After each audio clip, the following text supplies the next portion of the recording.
तो hello guys, आज हम बात करेंगे इलेक्ट्रोस्टैटिक या इलेक्ट्रोमैग्नेटिक फोर्स के बारे में। तो इलेक्ट्रोस्टैटिक का दूसरा नाम ही इलेक्ट्रोमैग्नेटिक फोर्स है। तो आप समझ गए होंगे कि इलेक्ट्रोस्टैटिक, स्टैटिक को देखकर आप समझ गए होंगे कि यहाँ पे कुछ ना कुछ चार्ज से रिलेटेड कोई चीज़ है। तो यहाँ पे हम समझते हैं इसको इजी वे में।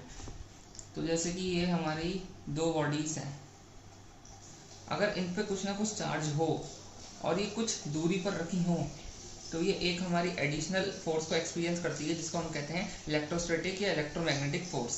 जो इसकी रेंज है वो हमारी कितनी भी हो सकती है, जो इसकी रेंज है वो इनफाइनाइट हो सकती है, चाहे कितनी भी दूरी पर रखी हो, लेकिन उस पर कुछ ना कुछ चार्ज होना चाहिए तो वो एक एडिशनल फोर्स को एक्सपीरियंस करेगा, जिसको हम कहते हैं इलेक्ट्रोमैग्नेटिक या इलेक्ट्रोस्टैटिक फोर्स।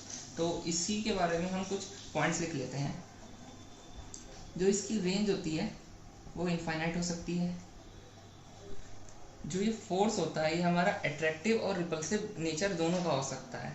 ये हमारे फोर्स के नेचर पर डिपेंड करता है। अगर ये दोनों चार्जेस हमारे पॉजिटिव हैं, दोनों चार्जेस हमारे पॉजिटिव हैं, तो आपको पता है कि पॉजिटिव पॉजिटिव हमेशा रिपेल करता है, तो ये हमारा रिपल्सिव नेचर का होगा, repulsive in nature.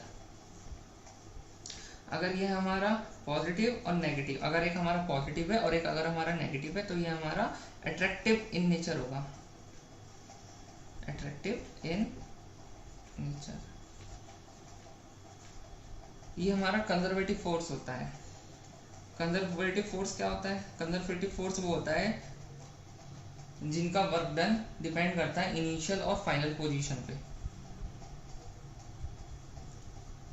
Conservative force तो इतना ही है इलेक्ट्रोस्टैटिक फोर्स। जो इसका मेन फॉर्मूला होता है इलेक्ट्रोस्टैटिक फोर्स का, वो होता है हमारा F इक्वल टू के Q1 Q2 upon are square. के की वैल्यू यहाँ पे होती है 9 इंटू 10⁹।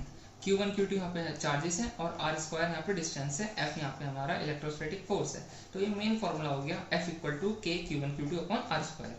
तो इतना ही हमारा इलेक्ट्रोस्टैटिक फोर्स। Thank you.